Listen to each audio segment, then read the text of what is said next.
When parents force you to do chores, well, there are 2 times where they can and 1 time where they can't. Number 1, parents can make you do chores for the business. Dad, this can't be legal. That doesn't sound like oil changing. Is this still considered chores? Yep, it's perfectly legal for your parents to give you chores, even if they happen to support the family business. And business is booming.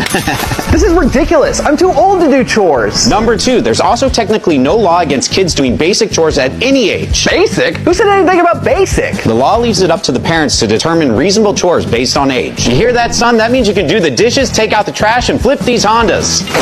Great. Got any other failing businesses in need of my help? You know what? Yeah, here. What? I can't be a minor. I am a minor. He's right. Number 3, parents cannot make you do chores that could be considered dangerous. Oh, that was a close one. What? Please. When I was a kid, I was working at a lead paint factory. That explains it. You guys finished my oil change? Oh yeah, there's oil everywhere. Who changed this? A kid? He's 17.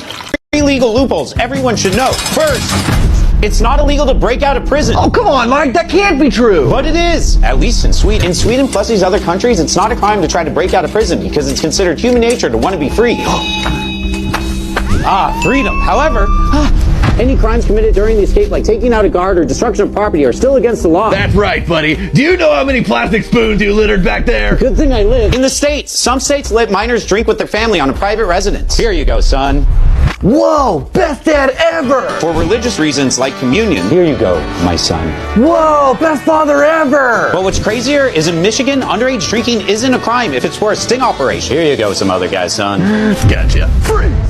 But no cops can solve this next loophole, the zone of death. The zone of death is located in this area of Yellowstone National Park. It's a place where people think it's legal to commit any crime. See, normally when you commit a serious crime, you have a right to be tried by a jury. But since no one lives in the zone of death, there'd be no one to make up a jury. However, the truth is, if you commit, you'll likely just be brought to the nearest federal court to be tried. Is this convicted killer being set free because of one simple mistake? Here's everything you need to know about the new Alex Murdaugh trial in less than 60 seconds. Back in March, Alex Murdaugh was convicted of murdering his wife and son and was given 2 consecutive life sentences. Or so we thought, because on Friday, Murdaugh's lawyers filed for a new trial on the grounds that the first trial had jury tampering. But not just any jury tampering from someone who worked in the courtroom. 3 witnesses said that the court of clerks said to them, quote, "Don't let his testimony fool you," and quote, "Y'all are going to hear some things that will throw you all off. Don't let this distract or mislead you." Yikes, you don't have to be a lawyer to know that's a big no-no. But that's not all. Murdaugh's defense also claims that she was having improper private conversations with the jurors, pressuring them to come to a verdict, and trying to remove a juror she suspected was leaning towards a not guilty verdict. Listen, whether you think he did it or not, justice is not served by tampering with the jury to make sure he gets put away. All you're doing is making it more likely that a person will walk. And if anyone should know the proper protocol, it's a clerk of court. They literally hear it every day. If you're causing a disturbance on a plane, can a flight attendant tape you to your chair? Sir, I've already told you to sit down and behave. Here is a yellow card. Oh, what? A yellow card is a warning from the captain letting a passenger know they could face serious consequences, like being arrested when the plane lands if they continue their behavior. Yellow card. It doesn't scare me. If you continue to disrupt the cabin, then I'll have to restrain you. You can't do that. I know my rights. Actually, flight attendants can restrain you. The Tokyo Convention of 1963 allows flight crews to restrain passengers when their behavior threatens the safety or order of the flight. Yeah, but look at her. She won't actually do it. All right, that's it, mister. Oh, man. Now sit down and shut up. Fine, but the sun's in my eye. Hey, lady, give me your hat. That's it. Give me your hands. What? Can they do this? If you're causing a scene with your hands, they can absolutely do that. You can also be fined or face prison time for what you're doing. So just stay calm and be quiet, okay? What the heck? Hey, cut it out back there, or you'll get a yellow.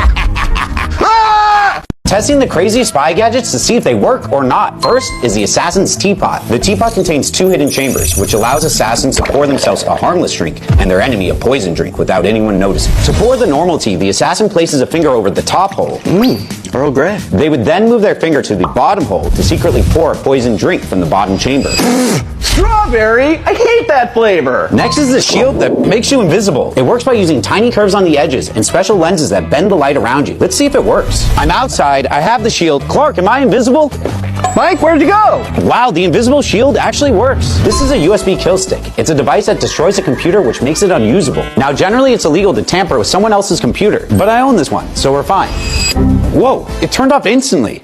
police officer pulls you over, here's what you should do. First, watch out for questions like, is there a reason you were driving so fast? If you say yes or give a reason, then you're admitting to speeding. If you say no, the cop can claim you had no excuse for speeding. So what do I say? You should say, I prefer not to answer that. That way, you're not admitting to anything. All right. Sir, I prefer not to answer that. Fine, I'm gonna search your car now, okay? That's another trap question. But didn't he tell me he was gonna do it? When police say something like okay at the end of a statement, it's not just a casual word, it's a tactic. To search your car legally, they need probable cause, a warrant, or your clear consent. Statements phrased as questions are meant to trick you into thinking you have to agree. So what should I say instead? Simple. Just say, I don't consent to a search. That way you're clearly stating your rights without escalating the situation. I do not consent to you searching my car. Ugh, what is it with this generation? At least tell me where you're headed. I'm under no obligation to tell you that, sir. You're driving me crazy. What are you, subscribed to Law by Mike? Sure am. The cashier gives you too much change back. Is it illegal to keep it? Here's your change back, sir. Thanks. 20, 30. Hey, you gave me too much change back. Chump. Hey, what do you think you're doing? Ah! Are you my conscience? Worse, I'm a lawyer and it's illegal to intentionally keep extra change. Come on, what's the harm? It's such a small amount. Who cares? He's got a point. No matter the amount, you're still stealing from a business and that's petty theft. Yeah, I don't want to get in trouble. Oh, please. Come on. People almost never get charged for this. Just take it. I don't know. You're kind of giving off sinister vibes. Yes, he is. And look at what you're doing to the poor employee that messed up. Hey, Gary, your door's short again. You're fired. Oh no, I got kids to feed. You're right, little Mike. Hey, man, I think you gave me too much change. Here you go. Aw, thanks. Now I can keep my job. I knew you'd make the right decision. What would you do if I gave you too much change? Leave it in the comments down below. Yo, this coffee shop is weird. You know what? You should start a pyramid scheme. It's a great way to...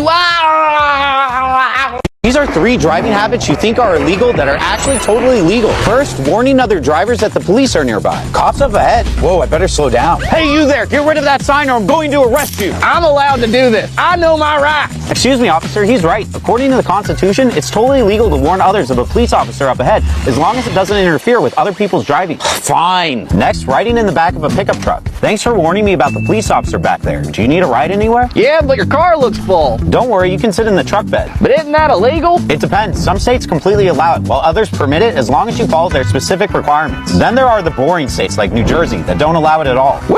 But make sure to be careful as it can be dangerous. Next, swearing at a police officer. Screw you, bozo. That's it, you've crossed the line. Whoa there, buddy. It's a First Amendment right to swear at a police officer. I agree that he shouldn't have said it, but there's nothing you can do about it. But he gave me the finger. That is also a protected right. Here's another finger. Roblox just banned one of the biggest YouTubers on their platform, and here's what he can legally do. They banned Schlep, accusing him of unsafe roleplay conversations, sharing personal info, and moving users off platform. But Schlep says that's not true. He says they banned him because he shows how unsafe Roblox can be for children. Fighting a ban like this is tough, since courts usually let companies enforce their own rules. But Schlep can fight back. For example, he could argue that Roblox fails to enforce these rules against Preds playing the game, yet singles him out, and that the ban was retaliation for exposing safety flaws on the platform. But here's where it gets bigger. Schlep isn't alone. He's just one of 500 survivors wanting to sue Roblox. In Iowa, a 13-year-old says she was lured from her home by a 37-year-old she met on Roblox. And in Texas, a former Marine says he was targeted as a child. The lawsuits say Roblox is unsafe, pointing to weak age checks, adults messaging kids, and allowing disturbing games on the platform like Escape to Epstein Island. Worst of all, they claim Roblox misled parents that it was safe. Now, fans worldwide are pushing back with a petition to remove Roblox's CEO, and it's already passed 100,000 signatures. And if this TikTok hits 1 million likes in 24 hours, I'll drop a full YouTube video. Free Schlep.